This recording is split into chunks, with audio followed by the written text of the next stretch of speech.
This episode is brought to you by Tinder.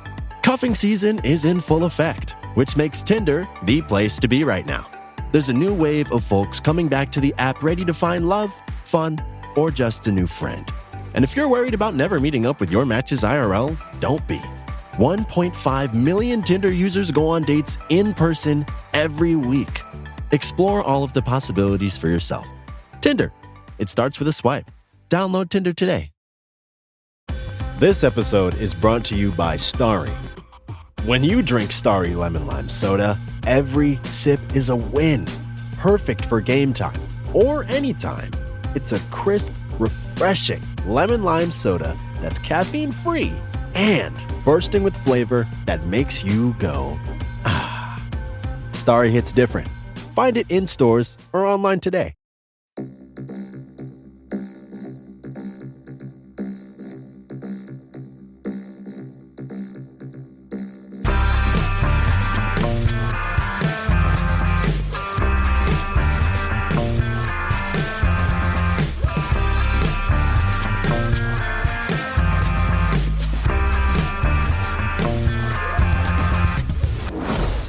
Hello and welcome to Unequal Sequel Extra. It's that time of the week when we bake a nice stodgy cake full of sequel goodness and we bring it to you direct to your ears so you can enjoy it.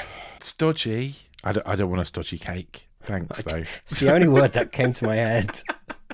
I could have gone with yummy, delicious, stodgy. Stodgy. So, for everyone listening, Dave is in a weird, like, jet laggy place. So this episode might be strange. Or it'd be even stranger than normal. Yes. Well, Rich is extremely tired. Yeah. If anything, I am off the rocket. Because we're recording quite late and I've been at work all day. And then I've got to be at work all day tomorrow as well. So I'm in that kind of tired phase where I'd be normally thinking about going to bed about now. But no, because you're jet lagged, it's like 2:00 in the afternoon for you. Yes, he's in it. I think I cope with it better this side the other way than the other way. Oh, right, okay. If that makes sense. I have never had it. I've never been anywhere that made me that jet lagged. Like, yeah. I was cocky. First time I did this, which I've now done this God knows how many times from Canada. I handled it really well and thought, what's the big deal? And ever since that first time, it's just a mess. Not been good. No. Not been good, but I'm back. So what have I missed? Yay! I mean, just go back and look at the Twitter. To be honest, I've just in the been doing news. some tweeting. Oh, in the news. Oh, new Prime Minister. Apparently. Yeah, Liz Truss is our Prime Minister. Which, you know, looking on the positive side, that means you can do anything. Because if Liz Truss can become Prime Minister, holy fuck, anyone can Dream do big, anything. kids. Dream big. Giving serious thoughts of going and living in Canada. Yeah, I'm not going to lie, mate. It's not much better there. Oh, really? New Zealand, then? Yeah, I think that's the place that seems the most happiest of all countries. Yeah. I'm going to New Zealand. Yeah, so this coming out on Friday, which is the second week of September. I was about to say April, but it's definitely September this month. Yeah. So last week we did our Mission Impossible ranking, which going very well. to Thank us, we recorded bloody ages ago. But it was just out this Friday. And today we're reviewing a film that's been out a couple of weeks. Let's be fair. We're not hot off the press with this one, but absolutely, it's a sequel. It's a British film, so it's right in our wheelhouse of what we should be doing. And it is called Fisherman's Friends, One and All. Is it colon one and all? It is colon one and all, yes. Oh, God, that means there could be more of these. Yeah.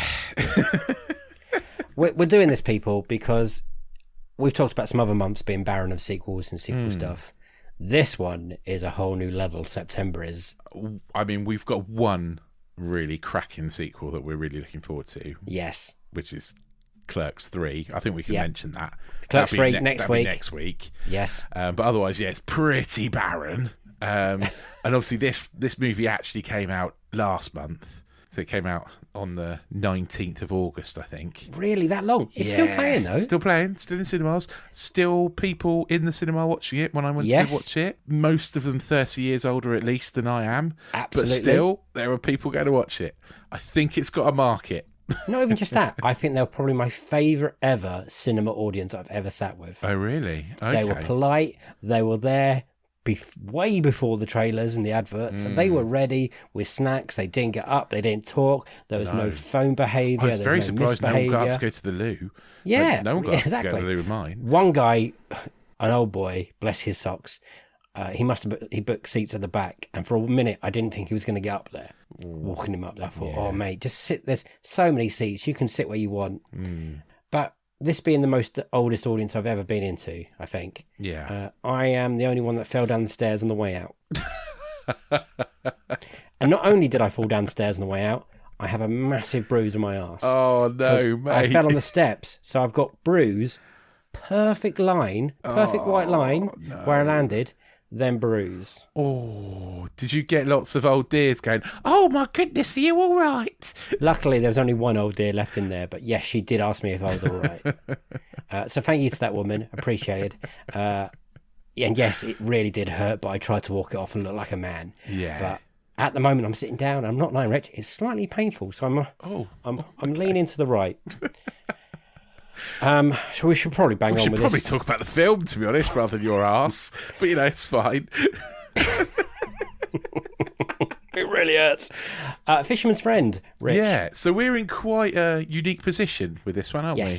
Being as I've seen the first one, and I quite enjoyed the first one, yeah. And you have not seen it. I barely knew it was a movie, really. You've gone into this completely cold. And I have to say, you've done it the wrong way round. Really? You should have watched the first. We'll get into this in a minute, but the first one's a lot better. I can't imagine the first one being a lot different. I mean, Fisherman singing. How can they drag that over two movies? It's not a lot different, but it's a lot more charming than this one. I didn't think this was uncharming. No, it had its points. I'm not saying it's not uncharming. I think you need to watch the first one. It's a lot. It just is a lot better. Okay, so what's the storyline of the first one, and then do the storyline of the second one? Storyline of the first one is essentially a record producer goes on a stag do to Cornwall, accidentally discovers a group of singing fishermen singing sea shanties in a pub, thinks, do you know what, this is the next big thing, gets them a record deal, the end. Right. But also falls in love with one of their daughters. Oh, is that the Danny person they keep mentioning? Yeah, so that's the 10th member. So he joins. So Danny is the record. Who's played by Daniel Mays. Who's a great actor. He's a great actor who is not in this. Noel Clarke's also in the first one. Probably a very good reason he's not in this one. And also Tuppence Middleton is the daughter. So there's a love. That's the love interest, Danny Mays and Tuppence Middleton. But they're not in this one. They're in Australia. They're in Australia travelling. Who goes travelling in Australia and leaves their kid at home? Well, I was hoping it's travelling and not living. Yeah, I mean, it's weird. Obviously, they weren't available to come back. I think it is lacking something for not having them in. Right. But the storyline of this one takes place a year later. The Fisherman's Friends are on a tour. They're touring the country, doing singing in pubs and clubs. And unfortunately, Jago, who is Jim, the lead singer, played by James Purefoy. Jago, his dad, has died. Was he in the first one? He was in the first one. He was a big part of the first one. So the father-son relationship was a big kind of thing in the first one. And he's died, and Jim is not taking it well, and has kind of developed an alcohol addiction and is a bit self-destructive in this one. And that is threatening their sort of chances, essentially, of getting a second record made. So we have got so it's Jade Anuka, and I can't remember what the character's name is, but she's really lovely. Jade Anuka, I think she's a great actress, and her character's like the record label boss. She's the boss of Island Records, who have signed these guys. Yeah, essentially the kind of self-destructive nature of Jim is putting a kibosh on their second album. It's very strange that they're talking about a difficult second album. That's what this whole movie is about, the difficult second album.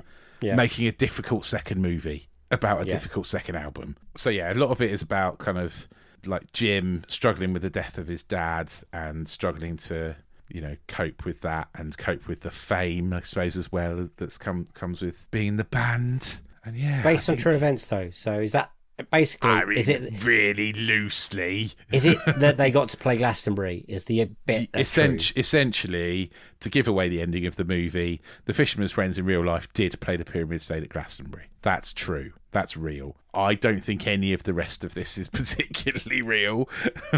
No, I hope not. I don't think it is. No, I think the rest of it is very loosely made up. Was this first one, was it brought out before or after the whole sea shanty craze? You remember when everything... Yeah, way before. Way before. Okay, before cool. The TikTok stuff kicked off. So it was 2019 before the pandemic. Okay, I just wanted to make one. sure that they didn't bring it out afterwards or before. No, it's definitely before. And I really like folk music. I really like the music in these movies. I would like to see more of the singing fishermen in this movie, because I think I counted 4. I know there were songs in the background that played throughout, but I wanted to see the fisherman's friend. Yeah, and there's a bit more of that in the first one. It's a bit more. I guess the first one feels a bit more kind of full Monty-ish, getting the band together. The band are already together, but I mean, kind of makes them into a kind of successful thing. You get to learn a bit more about them. I don't know. It just. Well, good news. The first one, the one I watched today made me want to watch the first one. Good. Well, that's really good, because the first one is a lot better. A lot better. And I would use the word I would use this one is fluff. Yes. I mean, it's cheese on toast. Cheese on toast. But I quite like a bit of cheese on toast. I really like a British movie, and I will forgive a lot of like cheesiness in a British movie, just because I like a British movie, especially a kind of a drama comedy like this one. We do them well. We do really those well, yeah. And this one was a little bit too cheesy and too contrived, I think, in a lot of places, and too predictable. You know, it was just, there was nothing. You know, it's like very much could have been written by an AI. Oh, yeah, you couldn't. Yeah, everything you guessed was coming, you knew was coming. Yeah, absolutely. There was no way it was going off peak at any point. No surprises. You knew exactly what was coming. Oh my God, are they going to let that Welsh guy into the band? Of course they're going to let the Welsh. And they're going to end up being really good friends. Of course they are. He's a really good singer. Why would they not have him in? Are Jim and Imelda May going to end up together? Are they going to have an inevitable I can't do this breakup that lasts about 4 minutes? Do you know what I was surprised about? The bit in the well. Yeah, well, because at that point I thought, oh, come on, people, we didn't need this. No, you really didn't need it. You really didn't need it. I left the house to my wife going, I won't be that long. This film can't be 2 hours long. 2 hours long. 1 hour 51 apparently, and I thought, you bastards. Could have cut that whole thing about falling down the well out of it, and that wouldn't have. I have a few issues. When it first started, I thought, am I meant to like these people? Because you're introduced to them on the run. Jim's got his drinking problems. He's a bit of an angry guy. You're also the first person you're introduced to is the young guy who is made out to like he's having the whale of a time on the away from his wife. Yeah, Rowan. And I was like, am I meant to be cheering for these people? And the other ones literally don't say a word. Only 3 of the band say anything. Oh, and the Welsh guy that joins later. Yeah. That is yeah. It felt like you got more of the band in the first one than this one. Did the other one say things in the first one? No. Oh, okay. But there are more of them because there's like Jim's dad in it and stuff as well. So are they miming to the real Fisherman's Friends, or is that? I don't know. Rich, this is the kind of stuff that I wanted you to know. I don't know. Being the #1 fan of the Fisherman's Friend, do you have their albums? What is true is that Fisherman's Friends were on Chris Evans' breakfast show. He was good. That's where I heard them. You know, that's where I first heard them. I didn't the interview wasn't that interview. Oh, okay. They were on the show and they did some singing on the show and stuff, and that's where I first heard them. So that was before the first movie came out. And no, I didn't buy their album. No. But I've got Spotify, so I'll just use that. So you listen to them willingly? I listen. Yeah, absolutely. Yeah. What's their first album called? Is it called Fisherman's Friends? No, it's called Sea Shanty. Oh God! Welcome to the Waves. We love the ocean. Moby Dick. Oh no. Ocean World. Life's a Beach. He's looking at people. I can't fill this long with sea puns. Oh, I can't remember what it's called. Oh, it's called No Hopers, Jokers and Rogues. There you go. That is much better than what I was just coming up with, or what I expected it to be. I liked the music. I found myself like tapping my foot, enjoying those bits. Music's definitely the best bit about the whole movie, to be honest. So, Yeah. but also there are some good bits. I think James Purefoy as Jim and Imelda May, who is his kind of love interest in this, I think their chemistry is good. Yes. I don't think anyone's chemistry is bad, to be honest, in this. No, I think that was it David Johns who's Ido and Daniel Blake, or was it? Yes, yeah, Leadville, yeah, he's funny. I thought he's funny. He's the comedy wing of this film. Yeah, and there's Gareth played by Joshua McClure, the young guy, right? No, sorry, Joshua Maguire. Sorry, idiot. Yeah, who's like the record label guy, who's kind of the new Danny, who isn't. I like really. him. He's in a he TV series I watched on BBC called Cheating. Oh right, and he was I've also seen the whatever. Is he in About Time or something with Simon Hall? I don't know. He's the best friend of that. Cheaters. That was good. Yeah, he wasn't About Time. You're right. Look at you. I know that's got to come well back. He's a nice little actor, and I enjoyed some of his jokes, especially when he gets stranded at sea. Yeah, some of his Cornwall got the comedy relief. is the real winner out of all this. Yeah, Cornwall looks awesome. But it's so funny because they're making a film about people moving, like buying houses. They're trying to make a point of it, basically, which is nice. Buying houses, they're moving away, holiday homes. So the first movie is basically all about how the village is dying and the local pub's going to have to close because all the houses are being bought by people who are only there for like 2 weeks a year. But this movie's just going to do the same thing. It just makes that place that it's not quite as in depth in this movie, in this second movie. Yeah. It really no, but I'm saying in real life, this will make people move to Cornwall. Oh, right. I see. Right. Gotcha. It looks lovely. Well, yeah, but I think they want people to move to Cornwall. They don't want people who live in London to buy second homes in Cornwall. Oh, well, that's never going to happen. And then people who live in London, who can afford to live in London, can afford to have a second home. Yeah, exactly. In Cornwall. Is James Purefoy? Is he Cornish? No, don't think so. How is your Cornish ear with accents? Any of these people Cornish? Because I believed it all then. I don't know. I mean, he's from Somerset, so he's West Country. Hey, he knows it. He's not far. I'll let him off. That's pretty good then, I thought. So he's from Taunton, so it's not far from Cornwall. Mate, you're good on your details today. Okay, next two questions for you. Nothing to do with the film. Scones or scones? Cream first or jam first? This is a big debate in the movie. Scones, jam first, cream on top, always. Scones, cream first, jam on top. No. But then in the film, that's so wrong. Yeah, no. The Queen has it the right way round, by the way. I was thinking about it while watching it because my mind wanders when a film shouldn't be as long as it should be. Yeah. Or isn't. And I thought, no, that does make sense, putting the jam on and then just a big dollop of cream. Because I get annoyed about dollop of cream and then struggling to spread my jam. Exactly right. I don't know why I have never thought, let's try this the other way around. Have this argument with my wife. She is a cream first person, but she does a really thin layer of cream like it's butter. It depends what you like more, I guess. Like, if you like, I like cream over jam. Oh yeah. I'm not a massive jammy guy, so less jam, more cream for me. Yeah, big time. So maybe it'll be easy to just do a little sliver of jam, then a big old dollop of the good stuff. Yeah, definitely. That's what it's all about. You're a scone guy. I'm a scone guy, definitely. Scones or scones? Scones or scones? Scones if you're posh, scones if you're not. I don't know. I don't think I used the word enough to really warrant a, like, what I say. I don't know. Do you fancy a scone? Do you fancy a scone? I'll tell you what, next time I ask for one of those things, I'll try and remember it. But yeah, because then it comes out naturally. Yeah. That is also a storyline in the film, guys. Not a very big one. I've genuinely said this to my son. It's scone because if you leave it too near me, it's scone. Right? Get it? As in, it's gone. Yeah?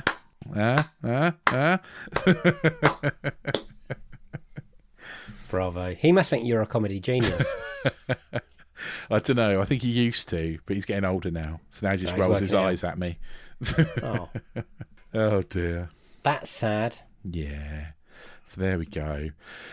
So, yeah. I mean, it's not a total write-off of a movie. And like I say, I cut this movie a lot of slack because I really like a British movie. And I really Did you see, when the first one ended, did you think, I can't wait for the sequel? No, I didn't think there'd be a sequel. I genuinely, this was a complete surprise.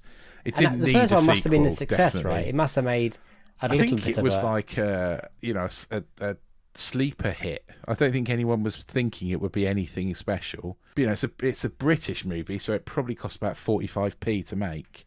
You know, made over 10 million profit, I think. So that's probably why it got a second one. Third one? I mean, they kind of set up a third one a little bit, like, you know, kind of, you know, breaking the fourth wall nod at the end when they went, "Oh, I've just spoken to someone backstage who wants to make a movie about us." Do you reckon that could be another sequel? But I just thought that was a funny nod to the first one, kind of. I think it is probably a funny nod, but at the same time, it does open the door to be like, the next one is they're struggling to have a movie made about them. Yeah. And people who think that's a spoiler, us giving a spoiler out, it's not. No, it doesn't affect. You can't spoil this movie because it's so predictable. Nothing truly amazing happens, and it's so predictable. Yeah, it just absolutely careers slowly to an ending that you knew was coming, and I don't really know how to. But it's a nice, gentle. It's nice and gentle movie that's Sunday not going to challenge afternoon. you. Yeah. Could easily be a TV series. You know, it doesn't have to be a movie. Doc Martin's ending, and that's in... Yeah, that's in Cornwall, isn't it? Yeah. That's in Cornwall, the little village I've been to. I can't remember the name of it, near Portsmouth, around the corner. Cullen or something like that. Or... They need a new TV series based in Cornwall. Yeah, definitely. And Cornwall is a lovely part of the world, It is, yeah. It is a lovely part of the world. It's a shame it's like 7 hours drive or whatever it is. It's too far. It's too far. It's too far for a weekend. Yeah, it's true. But, you know, like I say, it's a warm enough movie. It's like I said, it's not a patch on the first one in terms of its heart and its kind of like, you know, warm hugness. The first one is very much more of that. Would you recommend it? Would you say go see it on the cinema? I would recommend it if you are 75 or over. And you want to trip out to the cinema. You want to trip out to the cinema, a nice day out. You want to get out of the house. You know, your grandson's offered to take you somewhere. Go and watch this at the cinema. There wasn't even no one spilled their popcorn anywhere. No. I mean, the people who are clearing up after these screenings must love it. Yeah, absolutely. Although there were a couple of people talking through the trailers in mine, which, you know, at least it wasn't the movie, but, you know, it was the trailers. I had a lovely time. Yeah. I really did. I'd love it if I had a cup of tea in there. I should have brought a cup of tea with me. Should have swapped my bottle of Mountain Dew for a cup of tea.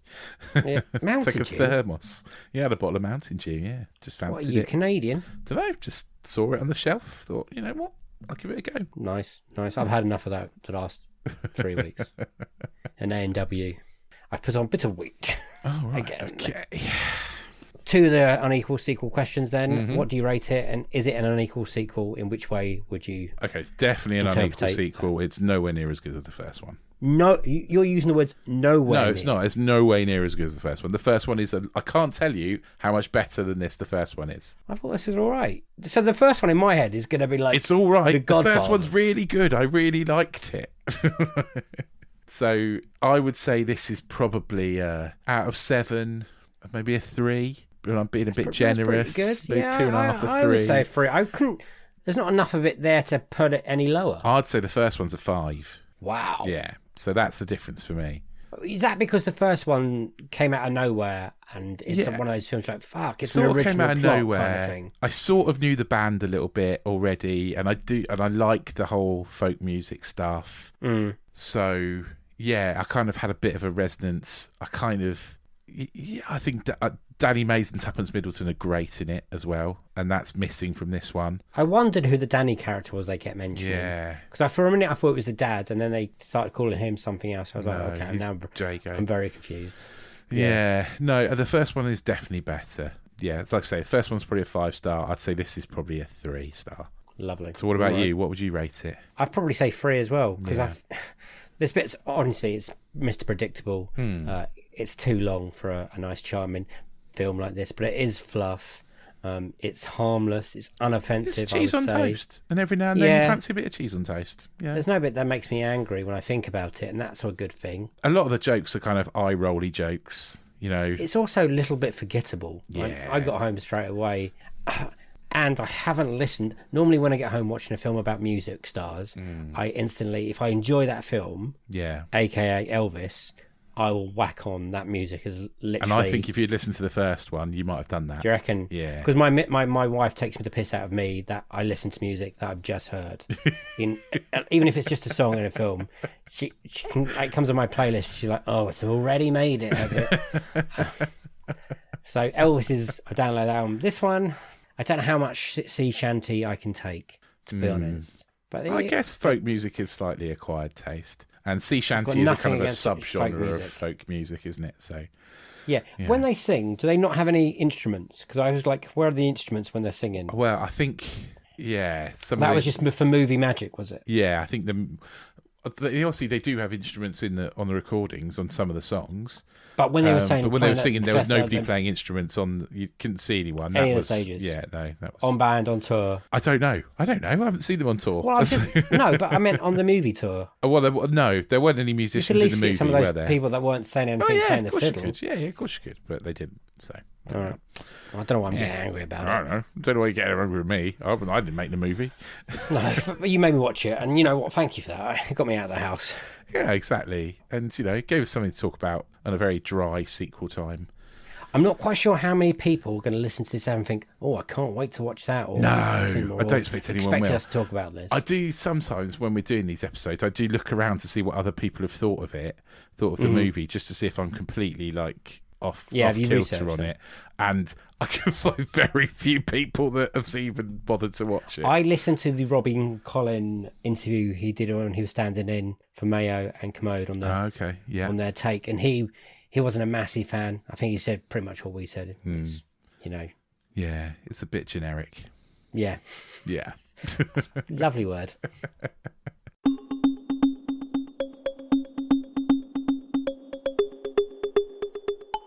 Well, yeah, it's not generic though. Our podcast. Yeah. Our podcast, massively diverse. What a lick. Go back and listen to all those really diverse episodes you've missed.